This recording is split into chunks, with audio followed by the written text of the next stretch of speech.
Hello students, welcome. In today's lecture, in previous lectures we discuss about the introductory part of the molecular basis of inheritance. In today's lecture we discuss about the another experiment which shows that a DNA act as a genetic material. In earlier lecture we discussed the two experiments. One experiment is the Griffith experiment and another experiment is the Avery, MacLeod and McCarthy experiment. In today's lecture we discuss the most important experiment which gives final proof that a DNA is a genetic material, that is the Hershey and the Chase experiment. Okay, तर पहा बाळांनो, आज आपण Hershey आणि chase experiment बद्दल discussion करणार आहे. ठीक आहे, खूप सिंपल एक्सपेरिमेंट होता बाळांनो जो हर्षे आणि चेजने परफॉर्म केला होता. अगोदरचे जे दोन एक्सपेरिमेंट्स झाले, दोन्ही एक्सपेरिमेंट मधून आपल्याला हे समजलं होतं की डीएनए जेनेटिक मटेरियलचं काम करतं, but scientist are more interested in case of proteins also. Okay, म्हणून काही बायोलॉजिस्ट त्या गोष्टींना ॲक्सेप्ट करत नव्हते. ओके, आणि म्हणून एक फायनल एक्सपेरिमेंट ओके हर्षे आणि चेज सायंटिस्टने दिला आणि त्यांनीच फायनल प्रूफ दिलं की डीएनए जो आहे तो जेनेटिक मटेरियल म्हणून काम करतो. ठीक आहे, म्हणजे एका जनरेशनमधून दुसऱ्या जनरेशनमध्ये काय ट्रान्सफर होतं तर ऑलवेज डीएनए ट्रान्सफर होतं. ठीक आहे, पहिला पार्ट आज आपण स्टार्ट करतोय हर्षे अँड चेज एक्सपेरिमेंट. ठीक आहे, पहा Hershey and Chase this two scientist are work with the bacteriophages. हे बॅक्टेरियोफेज बरोबर वर्क करत होते. सो हर्षे and cheese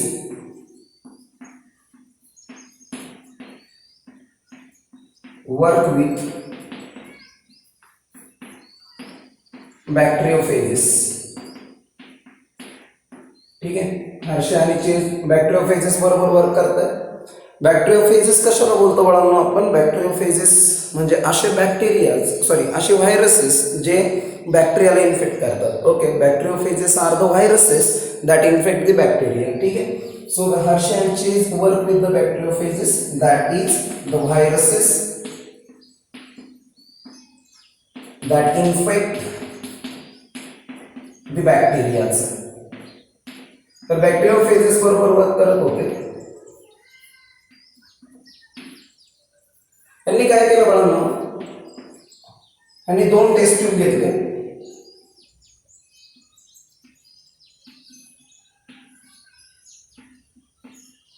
आणि दोन्ही टेस्ट ट्यूब मध्ये न्यूट्रिएंट मीडियम घेतलं. तर तुम्ही न्यूट्रिएंट मीडियम म्हणा, कल्चर मीडियम म्हणा किंवा ग्रोथ मीडियम म्हणा. ठीक आहे, चला मी आता ग्रोथ मीडियम म्हणतो. आणि त्याच्यामध्ये हे व्हायरसेस ग्रो करायला निघते. ठीक आहे, वी स्टँड फॉर व्हायरसेस. हे जे न्यूट्रिएंट मीडियम आहे बाळांनो, ह्या न्यूट्रिएंट मीडियम मध्ये त्यांनी घेतलं आयसोटोप ऑफ फॉस्फरस 32 फॉस्फरस. आणि हे जे न्यूट्रिएंट मीडियम आहे, ह्या न्यूट्रिएंट मीडियम मध्ये त्यांनी आयसोटोप वापरला सल्फरचा 35 सल्फर. ठीक आहे, दोन रेडिओ ऍक्टिव्ह आयसोटोप्स त्यांनी वापरले, एक फॉस्फरस आणि एक सल्फर. आता सगळ्यात पहिल्यांदा क्वेश्चन तुमच्या माइंडमध्ये हा सेट होईल की why only phosphorus and sulphur is used, why other element can't. Okay, तर सगळ्यात महत्त्वाची गोष्ट लक्षात ठेवा की हा जो काही फॉस्फरस आहे बाळांनो, सायंटिस्ट बेसिकली इंटरेस्टेड कशामध्ये आहे? प्रोटीन आणि डीएनए. बरोबर आहे, तर सगळ्यात महत्त्वाची गोष्ट हा जो फॉस्फरस आहे, so it is found in the DNA. Phosphorus is present in the DNA but not in protein. म्हणजे डीएनए मध्ये फॉस्फरस असतो बट प्रोटीन मध्ये नसतो. आणि सल्फर बद्दल जर आपण विचार केला तर it is found in protein but not in sulphur, not in DNA. ठीक आहे, सल्फर तुम्हाला प्रोटीन मध्ये सापडेल बट डीएनए मध्ये सापडणार नाही. ओके, मग आता समजा हे व्हायरसेस त्यांनी बॅक्टेरियाला इन्फेक्ट करायला लावले, तर जर फॉस्फरस एंटर होतोय ओके तर याचं मिनिंग काय तर डीएनए एंटर करतोय. आणि जर सल्फर एंटर करतोय तर याचं मिनिंग काय की प्रोटीन एंटर करतोय. लक्षात राहील ही गोष्ट. ओके, सो काय झालं की इथे हे व्हायरसेस त्यांनी न्यूट्रिएंट मीडियमवरती ग्रो केले, ग्रोथ मीडियमवरती ग्रो केले. तर आता हे जे काही व्हायरसेस आहे याच्यावरती प्रिडिक्ट करतायत.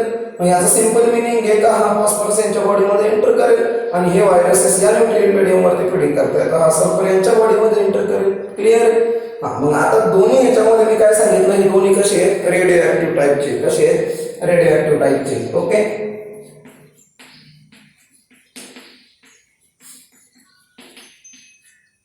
Now what they do, they take a E. coli bacteria and here is also E. coli bacteria. ठीक आहे. आणि त्या दोघांनाही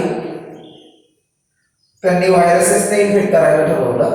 ठीक आहे. आता पहिला व्हायरस त्यांनी घेतला विच कंटेन 32 फॉस्फरस. तर जसं ह्या व्हायरसने ई कोलायला इन्फेक्शन केलं तसं 32 फॉस्फरस एंटर झालं पुन्हामध्ये या ई कोलायमध्ये. ओके. आणि ते रेडिओ ऍक्टिव्ह होतं. बरोबर.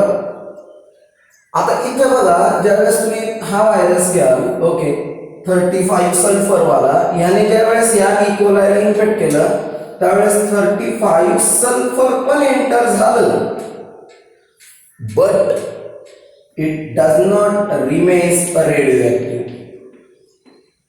पण हे काय रेडिओ राहिलं नाही. त्याचा एक सिंपल मीनिंग तुम्हाला माहिती आहे बाळांनो, का जे जेनेटिक मटेरियल असेल ते genetic material must be stable असलं पाहिजे. असं एन्व्हायरमेंटल कंडिशन नुसार ते बदललं गेलं नाही पाहिजे. ओके.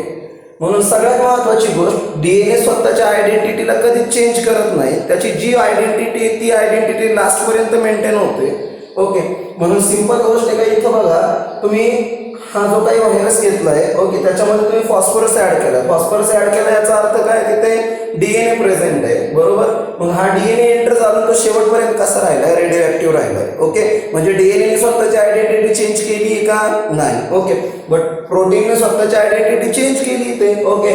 कारण इथं तुम्ही बघा, ज्यावेळेस आपण इन्फेक्शन करत होतो तर 35 सल्फर सुद्धा रेडिओ ऍक्टिव्हच होता. Okay. But after the infection when proceed later on it can found that the sulfur does not remain as a radioactive. Okay. याचं सिंपल मिनिंग आहे का एका जनरेशन मधून दुसऱ्या जनरेशन मध्ये असंच मटेरियल जाणार जे स्टेबल असू शकतं, आणि इथं स्टेबल मटेरियल कुठलं आहे? That is a DNA. Okay. म्हणून हार्शे आणि चेज या दोन सायंटिस्टने फायनल प्रूफ एक्सपेरिमेंट दिला बाळांनो, की एका जनरेशन मधून दुसऱ्या जनरेशन मध्ये ऑलवेज काय ट्रान्सफर होतं? That is a DNA transfer होतो, प्रोटीन ट्रान्सफर होत नाही. ओके. तर अशा पद्धतीने बाळांनो हे 3 एक्सपेरिमेंट होते आपल्याकडं. पहिला एक्सपेरिमेंट ग्रिफिथ एक्सपेरिमेंट, ज्याला आपण ट्रान्सफॉर्मिंग प्रिन्सिपल बोललोय. ठीक आहे. सेकंड एक्सपेरिमेंट मी तुम्हाला शिकवला, दॅट इज ॲव्हेरी मॅक्लिओइड अँड मॅककार्टी एक्सपेरिमेंट. आणि हा तिसरा एक्सपेरिमेंट होता आपल्याकडे, that is Hershey and chase experiment. ठीक आहे. ओके.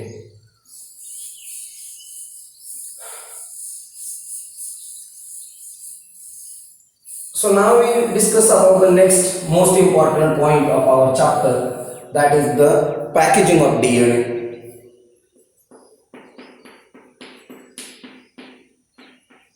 DNA packaging.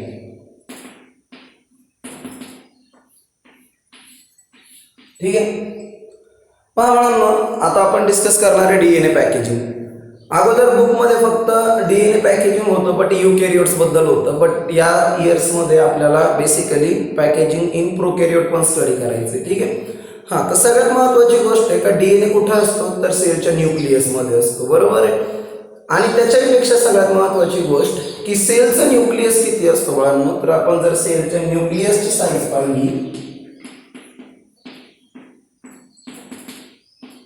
तर ती 10⁻⁶ मीटर एवढी. किती आहे? 10⁻⁶ मीटर. ठीक आहे. आणि जर तुम्ही डीएनएची लेंथ बघितली, डीएनएची लेंथ, तर ती जवळपास आहे 2.2 मीटर. सो तुम्ही इमॅजिन करू शकता की एवढासा न्यूक्लियस आहे 10⁻⁶ मीटरचा, -6 बोलतोय आपण, त्याच्यामध्ये 2.2 मीटरचा डीएनए कसा बसत असेल? आता सिंपल आहे, 2.2 मीटरचा डीएनए म्हणजे खूप लॉंगर डीएनए असणार तो. ओके. तो कसा बसत असेल? तर तो कॉइलिंग करून बसत असेल. कसा बसत असेल? कॉइलिंग करून बसत असेल. ठीक आहे.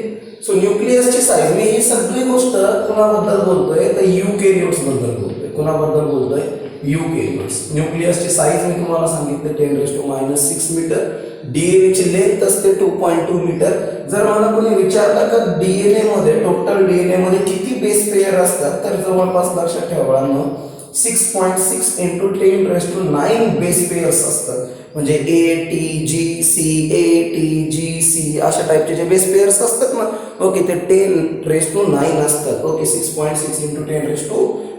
ओके तुम्ही विचार करू शकता की किती लॉंगर टाईपचा डीएनए असेल तो आणि किती एवढ्याशा छोट्याशा स्पेसमध्ये तो बसणार आहे. तर कॉइलिंग कोणत्या लेवलची असेल. ठीक आहे सुपर कॉइलिंग तुम्हाला तिथं दिसेल. ओके तर बघा न्यूक्लियसची साईज मी सांगितली तुम्हाला 10⁻⁶ मीटर. डीएनए सांगितलं 2.2 मीटर. त्याच्यामध्ये असणारे बेस पेअर सांगितले. डीएनए वरती चार्ज निगेटिव्ह असतो. डीएनए वर चार्ज कुठला असतो निगेटिव्ह चार्ज असतो. ओके मग एक सिंपल मिनिंग समजून घ्या की हा चार्ज जर निगेटिव्ह चार्ज असेल बरोबर तर कुठलंही मटेरियल तुम्ही घ्या ना फॉर एक्झाम्पल धाग्याची रीळ घ्या तुम्ही. ठीक आहे तर ती पण तो धागा पण त्या रीळ भोवती कॉईल होतो ना रीळ भोवती कॉईल होतो. मग हा पण तुमचा जो डीएनए तो कशा भोवती तरी कॉईल होईल ना.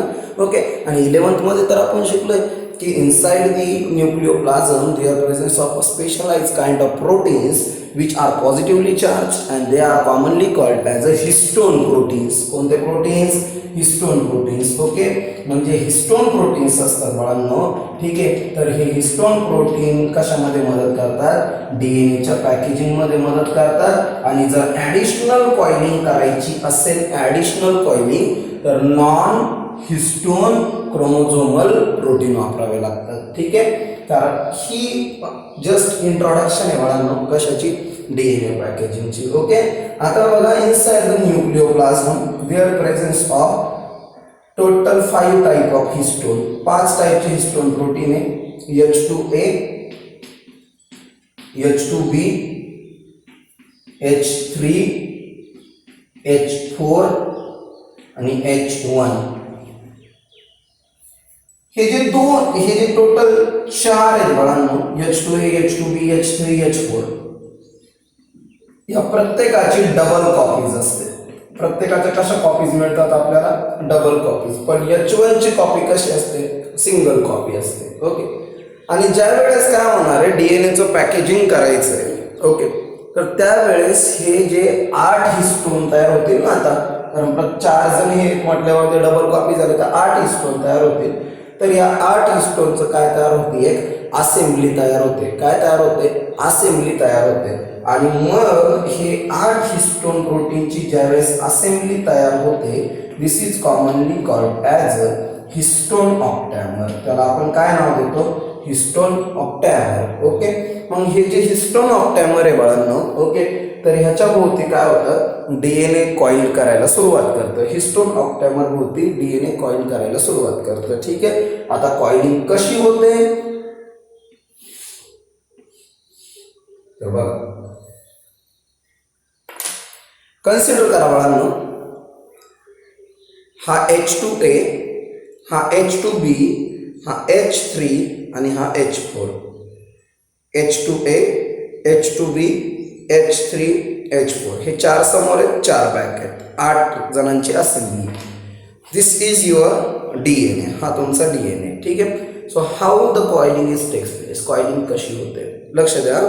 हा तुमचा DNA it start to coil around the histone protein. DNA is negatively charge histone is positively charge. बघा हा डीएनए कसा कॉइल करतो. फर्स्ट एक कंप्लीट टर्न घेतो like this. Okay complete turn झाला आणि सेकंड टर्न ज्यावेळेला स्टार्ट करतो बाळांनो ओके सो हा सेकंड टर्न घेतो 3/4. किती घेतो 3/4 म्हणजे टोटल किती टर्न घेतो तो 1.75. 2 टर्न कंप्लीट होतात का नाही होत. ओके मग 1.75 टर्न घेतो आणि ह्या कशाला सोडतो हिस्टोनला सोडतो. ओके लक्षात ठेवा त्या हिस्टोनला सोडलं का तो दुसऱ्या हिस्टोनला पकडतो. म्हणजे H2A ला सोडला आता H2B ला पकडेल. ओके मग हा माझा एक कंप्लीट टर्न आणि परत हा माझा 3/4 टर्न. ओके मग ह्याला सोडणार मग ह्याला पकडणार H3 ला मग हा एक कंप्लीट टर्न आणि हा 3/4 टर्न. ओके अशा पद्धतीने बाळांनो काय चालतं दॅट इज अ कॉइलिंग चालतं. मग आता हा जो DNA ओके, ज्याने हिस्टोन प्रोटीनला कॉईल केले बघा, हा DNA okay, this is commonly called as a cover DNA, ह्याला म्हणायचं कोवर DNA ओके. आणि हा कोवर DNA जो असतो बाळांनो, हा असतो 146 बेस पेअरचा. कितीचा? 146 बेस पेअरचा. आणि हा जो DNA जो कुणाला कनेक्ट करतोय, एक हिस्टोन आणि दुसऱ्या हिस्टोनला कव्हर करतोय किंवा कनेक्ट करतोय, so this is called as a linker DNA. ह्याला काय म्हणायचं? Linker DNA.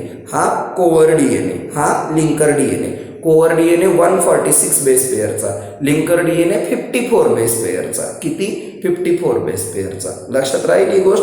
आणि मग असे हिस्टोनचं आणि हे जे काही DNAची टोटल जी असेंब्ली तयार होतीये, दिस इज कॉल्ड ॲज अ न्यूक्लिओसोम. याला आपण काय बोलतो? न्यूक्लिओसोम. ओके, लक्षात ठेवा ही गोष्ट. ठीक आहे. तर सगळ्यात महत्वाची गोष्ट मी तुम्हाला हे सांगितली की around the histone protein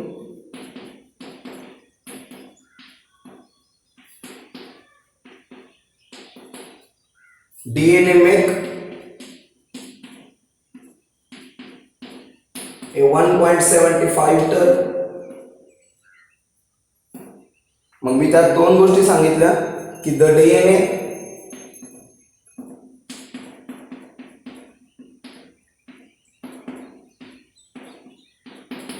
which coil around the histone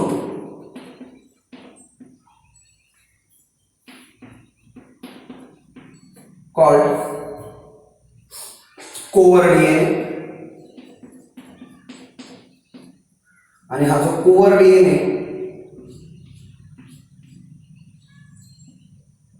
हा असतो 146 बेस पेअरचा. ठीक आहे. And the DNA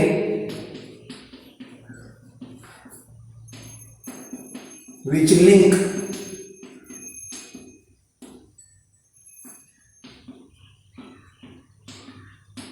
the other histones called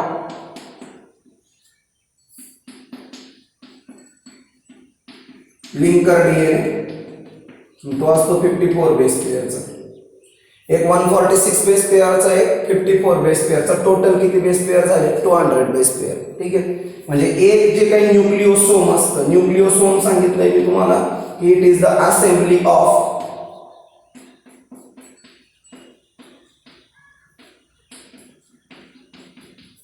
histone ऑक्टॅमर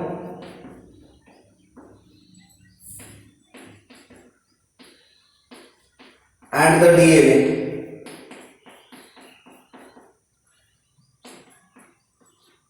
तर एक न्यूक्लिओसोम जे असतं ओके, त्याच्यामध्ये 200 बेस पेअरचा DNA त्याला कॉईल करतो. आणि तुम्ही इमॅजिन करा तुमच्याकडे 6.6 × 10⁹ बेस पेअर्स आणि त्याच्यात फक्त 200 बेस पेअर. मग कितीतरी न्यूक्लिओसोम कशामध्ये असतील? इनसाइड न्यूक्लियस असतील का, ज्याच्या भोवती तो DNA काय होत असेल? कॉइल्ड होत असेल. ठीक आहे. आता सगळ्यात महत्वाची गोष्ट, हे स्ट्रक्चर दिसतं कसं? This structure is look like a beads on a string mechanism. कशासारखं दिसतं?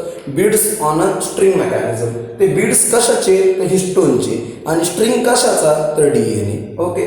तर beads on a string mechanism. त्याची डायग्राम मी इथं ड्रॉ करतो बघा.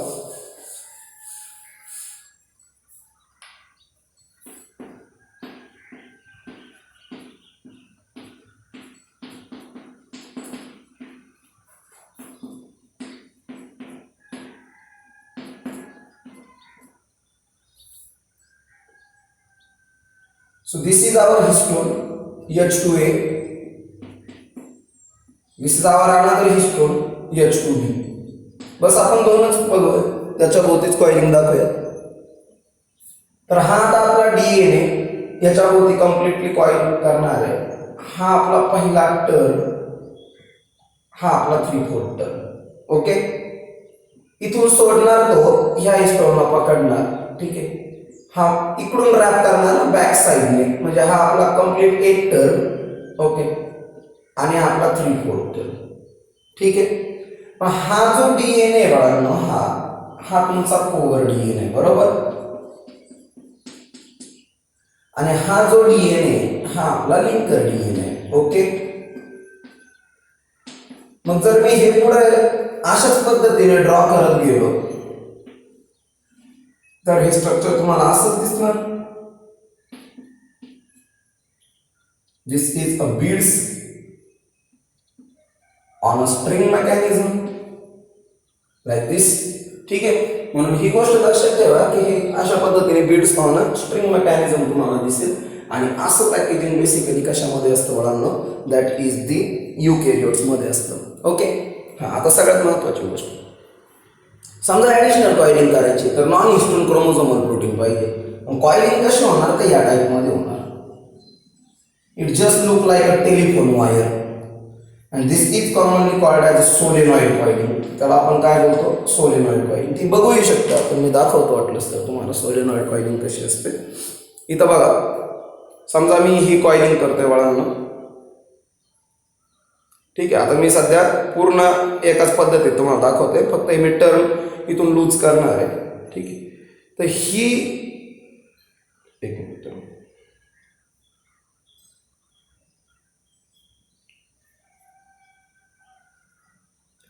हे जर टर्न मी असे लूज केले बाळांनो तर तुम्हाला ही गोष्ट इमॅजिन होईल आरामात की अशा टाईपमध्ये ही कॉइलिंग दिसते बघा, लाईक दिस.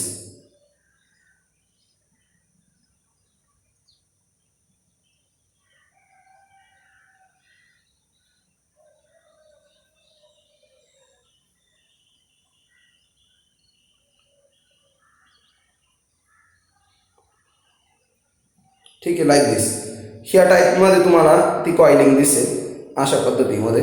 ओके, तर ही जी कॉइलिंग आहे this is a telephone wire coiling. Okay, अशा पद्धतीने. आणि तुम्ही बघत असाल तर इथं डीएनएचं एक हेलिकल स्ट्रक्चर तयार झाल्यासारखं वाटतं.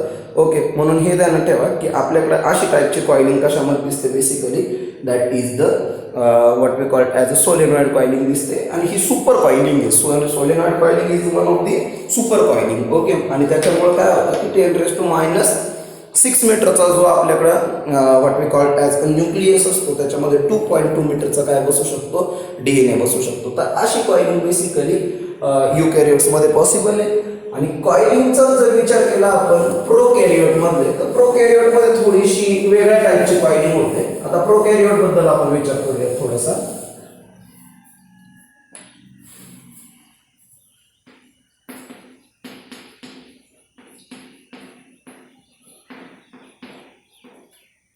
तर पहा बाळांनो, प्रोकॅरियोट्समध्ये न्यूक्लियस तर बेसिकली आपल्याला दिसत नाही. क्रोमोझोम दॅट इज न्यूक्लिओइड रिजनमध्येच असतात. ओके, आणि ते स्कॅटर्ड झालेले असतात. आता आपण ई कोलाय बॅक्टेरिया घेतोय, सायटोप्लाझममध्येच आपल्याला तो डीएनए दिसणार आहे. तर ई कोलाय बॅक्टेरियाची साईज आहे 2 to 3 मायक्रॉन.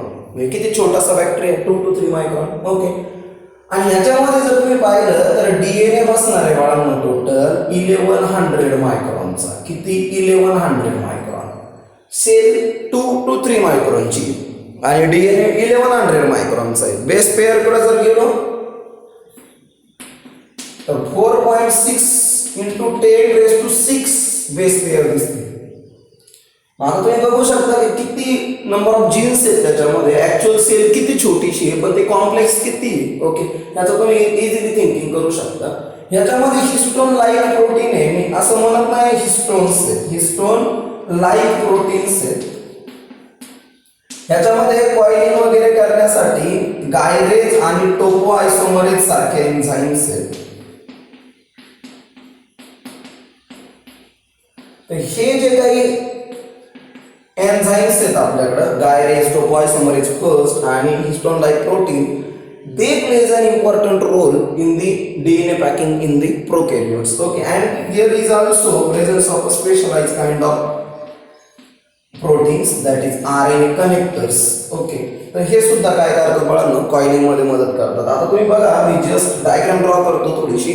ओके, तर ही आपली प्रोकॅरियोटिक सेलची आउटलाईन आहे बाळांनो. फक्त मी आउटलाईन ड्रॉ करतोय. तुम्हाला तर ऑलरेडी तुम्ही 11th मध्ये शिकलेला आहे का प्रोकॅरियोटिक सेल जी असते हे 3 लेयर्ड सेल डेव्हलप असतं तिला. ठीक आहे, बाहेरचं ग्लायकोकॅलिक्स, मिडलचं सेल वॉल आणि आतला प्लाझ्मा मेम्ब्रेन अशा पद्धतीमध्ये.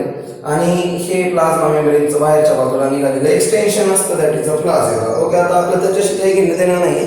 ओके, हे आपलं सेलचं सायटोप्लाझम कन्सिडर करा आणि इथून आपल्याकडं हा अशा फॉर्ममध्ये असणारा स्कॅटर्ड फॉर्ममध्ये असणारा डीएनए कन्सिडर करा. हा डीएनए आपल्याकडे 1100 मायक्रॉनचा. ठीक आहे. मग जसं डीएनएचं पॅकेजिंग सुरू होतं बाळांनो, तर पहिल्यांदा डीएनए पॅकिंगसाठी हे जे काही व्हॉट वी कॉल्ड ॲज 1100 मायक्रॉनचा जो तुमचा डीएनए इट स्टार्ट टू सर्क्युलराइज. हा सर्क्युलराइज व्हायला सुरुवात होते आणि हा डीएनए जर असा सर्क्युलराइज व्हायला सुरुवात झाली तर मग आता सिंपल विचार करा, तो पहिल्यांदा असं स्प्रेड झाला होता. आता कॉईल जर झालं तर ऑब्विसली त्याचं जे काही लेंथ आहे त्याच्यामध्ये रिडक्शन येणारच आहे. ओके. मग 1100 मायक्रॉन पासून याचं रिडक्शन डायरेक्टली कुठं होतं बाळांनो, 350 मायक्रॉन पर्यंत होतं, ज्यावेळेस तो डीएनए काय होतो, सर्क्युलराइज्ड होतो. ओके. त्याच्यानंतर with the help of RNA connectors, okay, this DNA again start to serve what we called as a coil. तो कॉईल व्हायला सुरुवात होते कारण त्याला बसायचे 2 to 3 मायक्रॉनच्या सेलमध्ये. ओके.